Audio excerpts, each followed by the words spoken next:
Hemos invitado para que nos acompañen en esta conferencia de prensa, en la cual tanto la señora ministra de Salud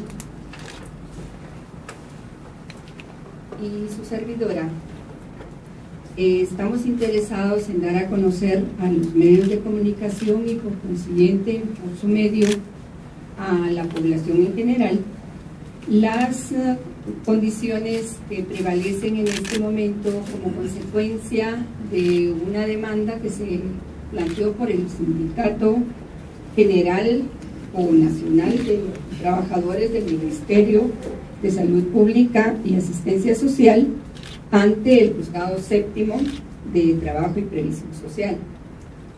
En la demanda que se planteó por el sindicato en contra del Ministerio y por ende en contra del Estado de Guatemala, se demanda el cumplimiento de algunas cláusulas del Pacto Colectivo de Condiciones de Trabajo que, desde el punto de vista de los señores sindicalistas, se ha omitido el pago y que por consiguiente hay un incumplimiento. Esta demanda pues ha sido planteada desde el año 2015. El Estado, a través de la Procuraduría General de la Nación, interpuso excepciones dilatorias y por consiguiente para el día de ayer, dentro del trámite, se señaló una audiencia en la cual nuevamente la Procuraduría General de la Nación y el Ministerio de Salud han hecho valer pues su derecho de defensa. Naturalmente se contestó la demanda en sentido negativo y se ha planteado una reconvención. ¿En qué consiste esta reconvención? Es una pretensión que tiene el Estado a efecto de que este Tribunal de Jurisdicción Privativa declare la nulidad de algunas cláusulas de ese pacto colectivo en virtud de que se considera que afecta sustancialmente no solo el presupuesto del Ministerio de Salud, sino que además genera precedentes que también son preocupantes dentro de lo que es la negociación colectiva. Es preciso aclarar que el Estado de Guatemala por ningún motivo pretende cuestionar o dejar de poner de manifiesto su interés por el cumplimiento de la negociación colectiva con las organizaciones sindicales. Eso es fundamental tenerlo en cuenta. Desde luego que nuestro interés como representante del Estado, en mi caso, es que se haga con total ajuste a la legalidad, que se cumpla con el debido proceso y que quienes asumen esas obligaciones y suscriben esos pactos lo hagan con absoluta responsabilidad, teniendo en cuenta la capacidad de pago del Estado y teniendo en cuenta cuál es el objetivo fundamental del Estado, que es cumplir con el bien común. En este caso, en este pacto, se está ponderando más el interés particular que no el interés social. Y eso realmente constituye una clara violación a la Constitución, que en nuestro caso es obligatorio denunciar ante un tribunal de jurisdicción privativa para que declare su nulidad. Voy a darle la palabra a la señora ministra para que explique las razones y las implicaciones que para su ministerio tendría la vigencia de estas cláusulas que se han impugnado expresamente en este juicio ordinario. Muy buenas tardes. Desde el inicio en que hemos iniciado en esta administración en el Ministerio de Salud, hemos planteado que para que el Ministerio de Salud pueda cumplir y garantizar con el derecho a la salud de la población, es importante que lleve a cabo procesos de fortalecimiento institucional, y esto pasa por dignificar el trabajo de quienes colaboran y se encuentran y prestan sus servicios en el Ministerio de Salud. Es decir, que como parte importante de del plan de trabajo en el Ministerio de Salud está la dignificación de los y las trabajadoras de salud. Sin embargo, es importante que todos estos compromisos y acuerdos y procesos de dignificación laboral estén basadas en la legalidad para que puedan ser realmente justas, ecuánimes, equitativas y viables. De esta manera, nosotros consideramos que esta demanda y la audiencia pública que se llevó a cabo el día de ayer es una oportunidad para hacer una revisión de esos compromisos que no han estado basados en legalidad, que afectan también la equidad dentro de los mismos trabajadores y se generan privilegios, y que entonces es posible hacer una revisión, enmendar la plana y reconducir todos esos acuerdos y el proceso de negociación colectiva. Lo que estamos haciendo es un llamado a los líderes sindicales, a las organizaciones y a los trabajadores organizados para que volvamos a sentarnos a la mesa, podamos reconducir los procesos de negociación colectiva y podamos llegar a acuerdos y compromisos viables a partir de que existen análisis financieros y estén todos dentro del marco legal de este país. Gracias. Un aspecto que es importante destacar es que Procuraduría General de la Nación ha hecho un análisis de varios pactos colectivos de condiciones de trabajo, y dentro de los cuales se han establecido la frecuencia de este tipo de cláusulas que afectan al Estado y que indudablemente afectan a la población, porque hay una correlación directa entre esos efectos. Lo que verdaderamente es importante es hacer un llamado a las distintas instituciones del Estado como autoridades nominadoras. Están obligadas también a velar por la transparencia, por un adecuado uso de los recursos del Estado, a que se sienten con sus organizaciones sindicales y decidan renegociar esos pactos ajustándolos a la ley, porque indudablemente esta revisión tendrá que continuar a efecto de ajustarlos a los términos que, de conformidad con la Constitución de la República, los tratados internacionales que Guatemala ha asignado de la Organización Internacional del Trabajo, y a los principios generales del derecho de trabajo, pues en todo caso que haya una negociación objetiva y responsable. Lo que se está buscando es reconducir todos estos procesos a la legalidad, que eso es lo que lamentablemente en muchos hemos apreciado no se ha cumplido.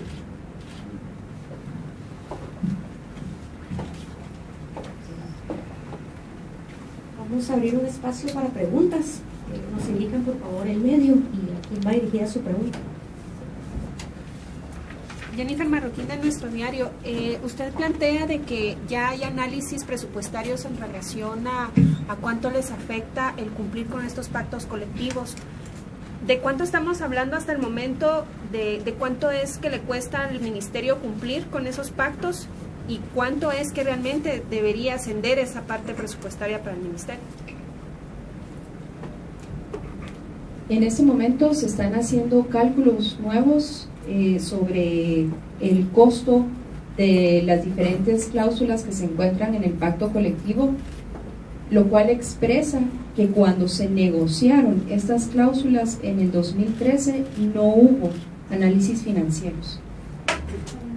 Más que cuestionar el costo, nosotros estamos cuestionando la manera en que se llegaron a estos acuerdos, porque además de que no hubo dictámenes financieros, también hay algunos otros aspectos que contravienen leyes generales e incluso a la Constitución de Guatemala. Perdón, ministra, usted mencionaba que como no hubo un análisis financiero hasta estas a estas cláusulas del pacto colectivo, yo quisiera saber si han identificado de alguna manera qué hubo en esa negociación para que se aprobara y se incluyera estos aspectos dentro del pacto colectivo, porque no tienen un análisis técnico ni jurídico que los avale, pero me imagino que hubo una negociación de por medio. ¿Qué fue lo que han encontrado? Si ha habido como plazas a cambio de la inclusión de este pacto, de estas cláusulas, o cuáles fueron los aspectos de la negociación. Bueno, no podemos realmente, desconocemos en realidad cómo fue ese proceso de negociación. Lo que hemos hecho es con la Procuraduría General de la Nación y el equipo de jurídicos en el Ministerio de Salud, revisar las bases legales de las cláusulas, y sobre esto hemos visto que pues no cumplen, y por eso es que se ha solicitado la nulidad, pero no conocemos en este momento cómo fue el proceso de negociación, y es como ha planteado la Procuraduría General de la Nación, que en el momento en que se declare la nulidad de esas cláusulas, se revise quiénes fueron las personas que participaron en esto y que se deduzcan responsabilidades y se certifique lo conducente. Ministra, buenas tardes. Al momento que el Ministerio está analizando la forma en cómo se firmó este pacto colectivo, no sé si se puede hablar de en cuánto tiempo podrían tener ustedes ese análisis por lo menos interno y determinar si esto va a meritar algún tipo de denuncia dentro del Ministerio Público, o cuántas personas estarían detrás de la firma de ese pacto colectivo. Es para aclarar, porque complementa un poco lo que preguntaba la compañera. El objetivo es discutir judicialmente la ilegalidad de esas cláusulas. Indudablemente, para determinar motivaciones o quiénes fueron los responsables, eso será parte del proceso.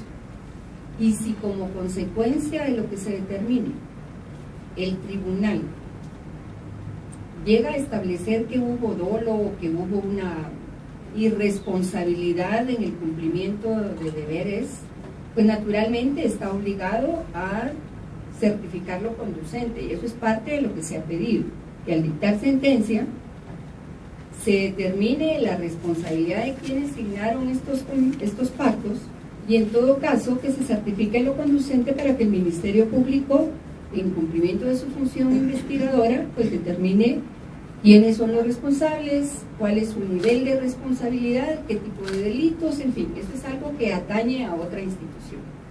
Lo que sí estamos pidiendo es que si se evidencia dentro del proceso esa responsabilidad, que se certifique lo conducente al Ministerio Público. Buenas tardes. Procuradora, dos preguntas. La primera, con relación al pacto colectivo de la cartera de salud, ¿qué aspectos se están pidiendo específicamente la nulidad? Y la otra es un poco más general. Usted mencionó que ha revisado también otros pactos colectivos de otras instituciones. ¿Cuáles son estos y qué inconsistencias se encontraron?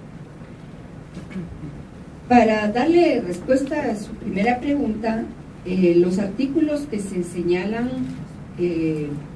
por parte de la reconvención planteada y cuya nulidad se pretende, son uno relacionado con la consolidación discrecional de los bonos, porque aquí, eso está contenido en el artículo 43 del pacto. Desde luego que estos bonos ya están regulados en el decreto 5595 del Congreso de la República, que claramente establece la ley de consolidación salarial. También hay un bono por antigüedad real que está establecido en el inciso A del artículo 43. Desde luego que este bono se aumenta de manera anual y hace indudablemente como efecto un crecimiento exponencial del presupuesto, y hace insostenible y por supuesto también imposible de cumplir, porque exponencial también tendría que ser la asignación presupuestaria que se hiciera al Ministerio de Salud para poder cumplir. Amén de que eso conlleva el incurrir en marcadas desigualdades dentro de los trabajadores del propio ministerio. Eso es inconcebible. Desde luego que el principio de igualdad y de no discriminación son principios constitucionales que deben observarse. Por consiguiente, este bono se considera que se otorgó sin observar las posibilidades reales del ministerio, tampoco se hizo una previsión de orden presupuestario para tener la seguridad de que se tenía la capacidad de pago, y naturalmente eso le hace que haya un vicio que le afecta sustancialmente. Otro aspecto que se está señalando es el incentivo económico por trabajo decente. Este está contenido en el inciso C del mismo artículo 43, que es un incentivo que perjudica la ejecución del presupuesto, desde luego que a menor capacidad, mayor ejecución del presupuesto del ministerio. Y entonces mayor será la expectativa de retribución que tengan los servidores públicos a través de este bono. El traslado de personal temporal a permanente, es cierto que hay muchísimos trabajadores que están dentro de renglones que son temporales y que han tenido una permanencia dentro de la administración pública, pero indudablemente para tal efecto se debe cumplir con la ley de servicio civil a efecto de lograr este traslado. No puede ser una cuestión de orden automática y sin llenar requisitos. Ese es un aspecto también que se está señalando porque violenta los principios para la elegibilidad del personal que está claramente contemplada en la ley de servicio civil.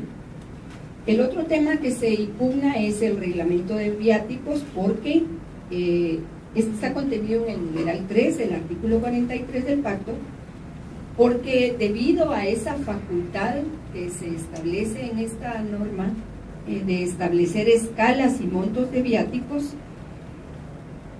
no solo genera privilegios para unos cuantos, sino que además el que está facultado de conformidad con la ley para regular esta materia es el presidente de la República a través de acuerdos gubernativos, y existe normativa que lo regula. Entonces aquí, al generar este tipo de privilegios, naturalmente se está violando la ley. El bono navideño está contemplado en el artículo 45, que otorga un bono vacacional y bono navideño. Se solicita su nulidad debido a que con anterioridad a la suscripción del pacto no se tomaron en cuenta esas posibilidades reales de disponibilidad de los recursos para cumplir. No hubo una consulta para ninguna de todas estos compromisos económicos a la Dirección Técnica del Presupuesto para establecer si los recursos que se estaban asignando al Ministerio eran suficientes e iban a ser en el futuro, porque recordemos que el presupuesto es anual. Sin embargo, la vigencia de los pactos normalmente es mayor de 2 años, entonces se están comprometiendo presupuestos a futuro. Y de conformidad con la Constitución de la República, existe el principio de que todo gasto debe quedar claramente establecida la fuente de financiamiento. Eso no se hace en este caso. Por consiguiente, aquí también hay transgresión de normas constitucionales que deben ser revisadas precisamente por el Juzgado de Trabajo. Y finalmente, los gastos de asistencia técnico-legal, porque de conformidad con el artículo 51 del pacto, deja claramente establecido que estos gastos, obviando totalmente la ley de contrataciones del Estado y sin que medie un contrato con el profesional que va a asesorar a la organización sindical dentro de esta negociación del pacto, lo debe asumir el Estado. Y ya ustedes han conocido antecedentes, son varios millones de quetzales que no hay una partida específica para cubrir este gasto. Tampoco existe un contrato que legitime al ministerio para hacer una asignación y cumpla con este compromiso. Entonces, como ven, todos estos aspectos están más que justificados. Pretendemos que muy objetivamente un tribunal laboral analice las argumentaciones que se están dando por parte del Estado y que finalmente tome una decisión ajustada a la ley y a la Constitución de la República. Y si determina que hubo abusos por parte de los signantes de este pacto colectivo, pues que se deduzcan las responsabilidades que de conformidad con la ley corresponden. Ministra, ¿cuál es el presupuesto del ministerio y qué porcentaje se utiliza para cubrir estas situaciones de los pactos colectivos? El presupuesto del ministerio es de 6.895 millones. Actualmente, como no tenemos o estamos en procesos de recálculos, no podría dar un porcentaje de cuánto significa para el presupuesto del Ministerio de Salud. Se hablaba también de que una de las cláusulas que ustedes están incluyendo en la nulidad es porque los trabajadores anualmente reciben un incremento a su salario.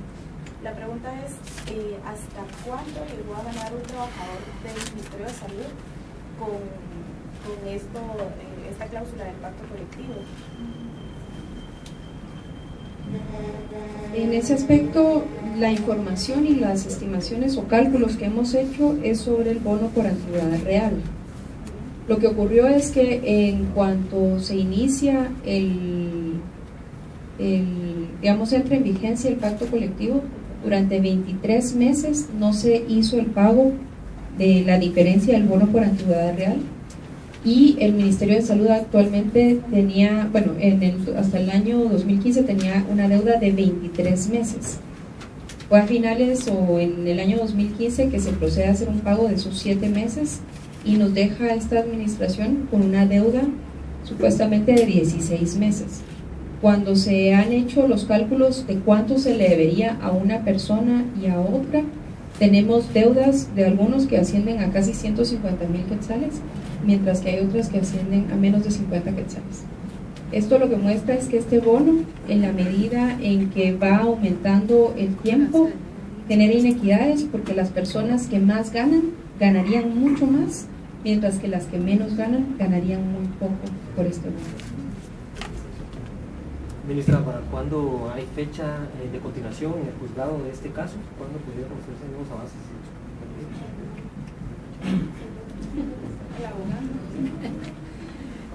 En este momento tengo entendido que hay una audiencia señalada para el 2 de mayo a las 8:30 de la mañana.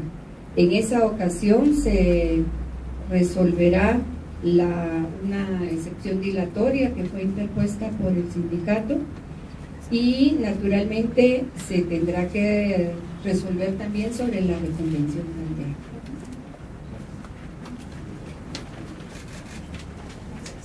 Gracias a todos. Ahora, disculpe, solo no respondió mi segunda pregunta sobre los demás pactos colectivos. Sí, tiene razón. Los que estamos recabando información, porque tomen en cuenta que cada pacto conlleva recopilar toda la información atinente a establecer, en primer lugar, si hubo una consulta a la Dirección Técnica del Presupuesto del Ministerio de Finanzas para determinar si había o no la posibilidad de capacidad financiera para asumir los compromisos, si se observaron todas los procedimientos debidos en no solo la negociación, sino la suscripción del mismo. Hay varios de los cuales estamos recopilando toda esta información, y por eso yo creo que este no es un proceso compulsivo, porque todas las instituciones, cada una tiene sus tiempos también para responder y para dotarnos de la información que se requiere para hacer un planteamiento judicial bien documentado, porque no se trata simplemente de concurrir a un tribunal y arguir, también hay que probar.